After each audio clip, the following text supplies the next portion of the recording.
পানীয় জলের দাবিতে কৈলাসহর ধর্মনগর জাতীয় সড়কের চিনিবাগান এলাকায় অবরোধ করে বিক্ষোভ প্রদর্শন করেছে গ্রামবাসীরা। অবরোধের ফলে আটকে পড়ে কয়েক শতাধিক যানবাহন। অবরোধের ফলে সংশ্লিষ্ট এলাকায় তীব্র উত্তেজনা বিরাজ করছে। পরিস্থিতি নিয়ন্ত্রণে রাখতে ঘটনাস্থলে রয়েছে কৈলাসহর থানার ওসির নেতৃত্বে বিশাল পুলিশ এবং টিএসআর বাহিনী। অবরোধকারীরা জানায় যে কৈলাসহর মহকুমার গৌরনগর ব্লকের অধীন দেওছড়া এডিসি ভিলেজের ৫ নং ওয়ার্ড এলাকায় পানীয় জলের স্থায়ী কোনো উৎস নেই। দপ্তরের পক্ষ থেকে গ্রামে গাড়ি দিয়ে নিয়মিতভাবে পানীয় জল সরবরাহ করা হয় না। বিগত এক সপ্তাহ ধরে গ্রামে পানীয় জল সরবরাহ সম্পূর্ণ বন্ধ। ফলে গোটা গ্রামে পানীয় জলের তীব্র হাহাকার শুরু হয়েছে। গ্রামে কয়েকটি পুকুর থাকলেও সেই সব পুকুরগুলো দীর্ঘদিন ধরে শুকিয়ে রয়েছে।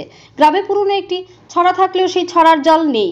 জল জীবন মিশন প্রকল্পে গ্রামে বিগত ৩ বছর পূর্বে বাড়ি পাইপ বসানো হলেও সেই পাইপ দিয়ে আজও অবধি পানীয় জল আসেনি বলে জানান অবরোধকারী গ্রামবাসীরা। গ্রামে পানীয় জলের তীব্র হাহাকার শুরু হওয়ার পর গ্রামবাসীরা স্থানীয় পঞ্চায়েত কর্তৃপক্ষ সহ শাসক দলের নেতাদের কাছে কয়েকবার দ্বারস্থ হলেও কেউ গ্রামবাসীদের পাত্তাই দেয়নি বলে অভিযোগ করেন অবরোধকারীরা। এ ব্যাপারে পানীয় জল ও স্বাস্থ্য বিধান দপ্তরের স্থানীয় আধিকারিকদের কাছে গ্রামবাসীরা কয়েকবার লিখিতভাবে এবং মৌখিকভাবে জানানোর পরও দপ্তরের আধিকারিক আজও অবধি পানীয় জলের কোনো ব্যবস্থা করে দেয়নি বলে অভিযোগ করেছেন।